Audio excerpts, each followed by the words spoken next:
na. Dito lang sa Calgary na bibili yung mga baro. Eh, ano kasi sa Estilo Pilipino. Estilo Pilipino. Guys, good morning. Dito kami sa Days Aid Hotel. Ito yung kanilang break. Dito na namin. Kinapay sila. Saka ano to ka, oh? Vlog. Okay din rin. Kahit saan sa mga saan gusto mo. Tapos fruits. Yan, may mga kandun sila, yogurt, drinks. Ito yung libre namin guys na pagkain pag nagpuan sa hotel.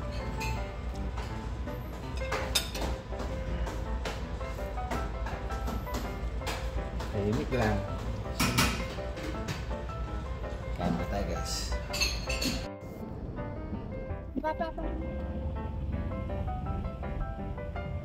Guys, dito tayo ngayon sa West Edmonton. Travel tayo puntang Banff. Medyo nakakalito. Hindi pala traffic dito. Traffic side nila. In 1 kilometer, keep right to merge onto Highway 216 South. Keep right. So, lilipat na tayo sa kabila.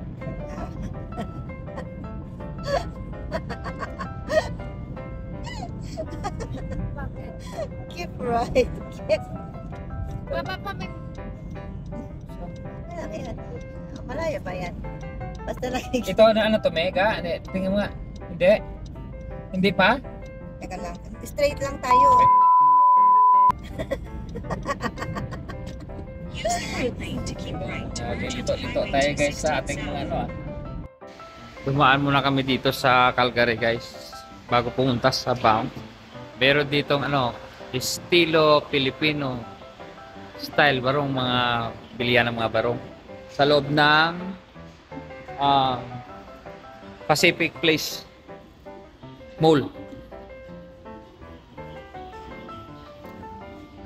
Bilihan ng mga barong. Bumili kami ng pangsuot sa darating na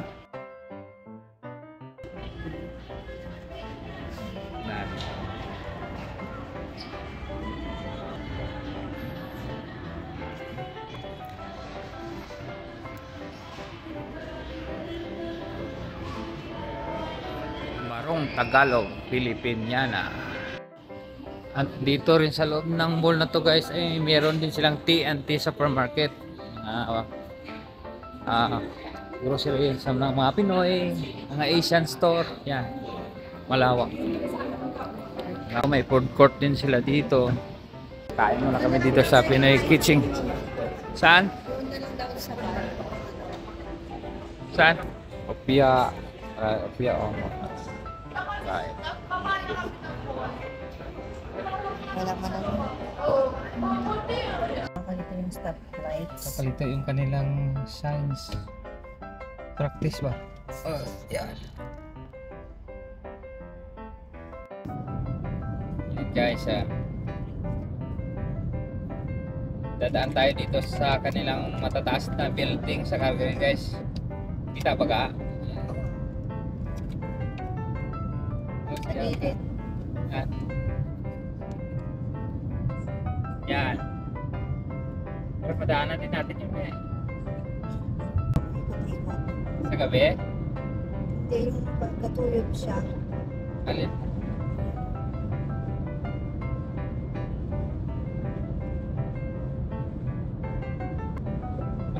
Kaliting pa niya.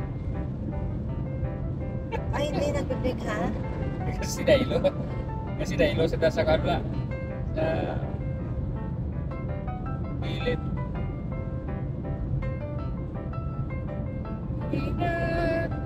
Feeling all together.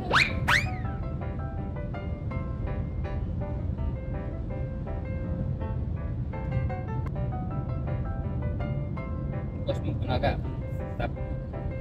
Guys, yung gagaling ng driver na to guys. Ilang patong to. 8, ilan? 4, 6, 6. Sakit. Look at that place. Look at You don't know the place. And the color of the water is brown. So, oh, dito tayo nagpuko. Diba? Oh? Oo, naglantaw tayo. Dito tayo niyan. So, hindi tayo pwede mag-ano dyan. Nagpahinga na isang tao dito. Hindi dapat sabihin po pwede. Ay, bakit brown tsaka? Pangit nga ang kwan niya. Anong nakaraan mo?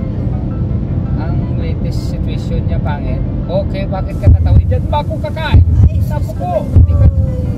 Sus, muntik-muntikan ka na, Noy. Muntikan ka na. Hindi ka nakakatingin. Tutulog ata itong kwan eh. Ano siguro baka nakakatulog ka.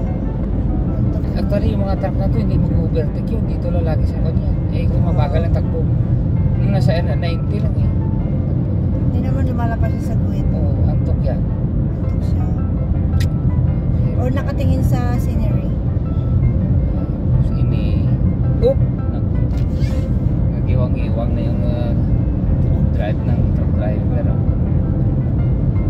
So, nanyo guys. 110 ang speed dito. Kailangan. Takbo lang natin ng 90. Tapos niyan, overtake na natin siya. Mag-overtake na tayo dahil o yan o, mga bato-bato. Nagtatuyo itong tao nga dyan, unahan ta. Siyo lang sa pampa. Turog na tawabig ako na o. Babae yata o, laki ka dahil. Sabi. Ay, Yan. yan.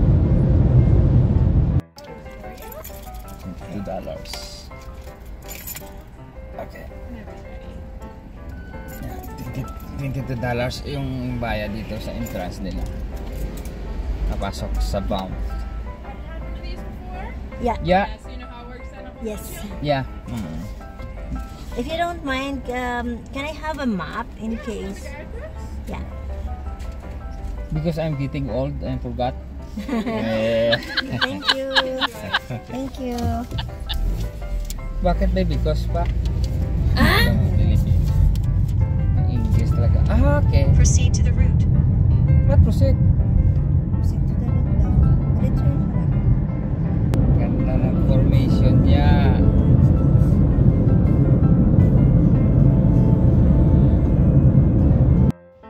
Sa wakas, nakarating na kami dito rin sa bump. Hapon na guys, kasi naligaw kami doon. Lumagpas kami sa kwan, nawala ng signal yung aming jeep, ang gamit na cellphone. Nawala ng signal. So hindi kami nakapagkuha ng GPS. Lumagpas kami ng 30 kilometers. Papunta na kami ng British Columbia. Nakakuha kami ng spot dito. Bugbog si Blackboard, bro. Ayos. Kano ka ang panyo per hour? Ha? Na? 18 ang per hour? Ito natikitan yung isa, oh. Ayan, oh, nagkukuha ng ticket, oh. Oh. Yan. Bugbog si Blackboard, naliga papuntang British Columbia yan. Oh. Ang uulan bata. Ha? Ilang oras pa kinuha mo? Ilagay mo sa lujat. Ayun guys, oh. May nag-iikot dito ng kwan para titingnan kung nakabayad kayo sa inyong parking. Magkano ang isang 1 hour nga sabi mo ka? $1 ang 1 hour. Ha? Parang $6. $6? 18 yung binayaran ko, 3 oras. 3 oras 18. 6, 12, 18 eh. $6 tama. Diyan? Oo. Okay. So mag-iikot-ikot tayo dito sa kanilang town. Mag-ano muna tayo? Ah. Ayan guys, oh, ang ganda ng bundok, oh. Wow! Yellow. Ikot-ikot tayo sa downtown nila dito. Marami ding Pinoy dito ang nagtatrabaho ka, no? Maraming nagpatrabaho ng Pinoy dito.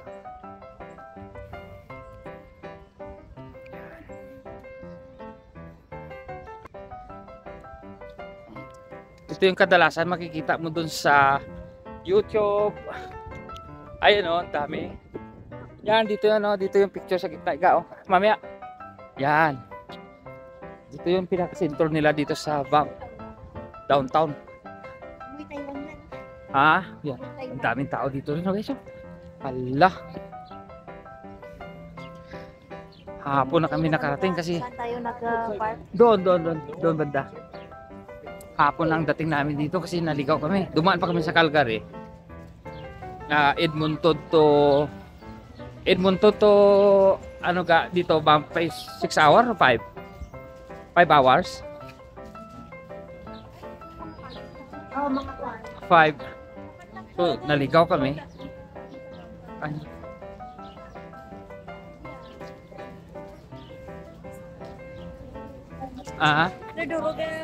Dami no. Gandang gumala dito, guys. Magka-picture tayo. Sa din. Ayan no. Ha? Picture muna tayo. Habang maaga pa kasi didilim na, biglang didilim. Mag-washroom muna tayo. Ganda oh. Kaya lang na. Oo. Tingnan mo tayo. Pero mahal ang bilihin dito. Ayan no.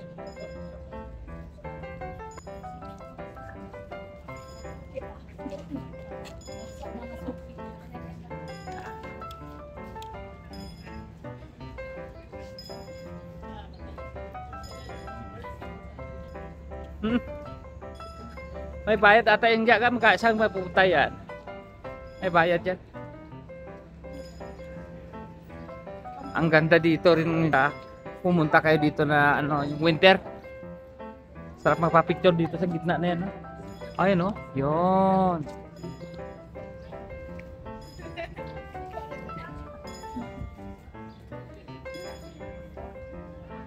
Dalawa, nagtatalo pa. Ganda ng lugar dito, guys. Ayan oh, wow. Pero kung mga maliwanag to ka, ganda nito. No?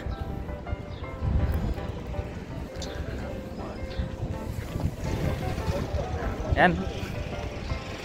Chill lang ba?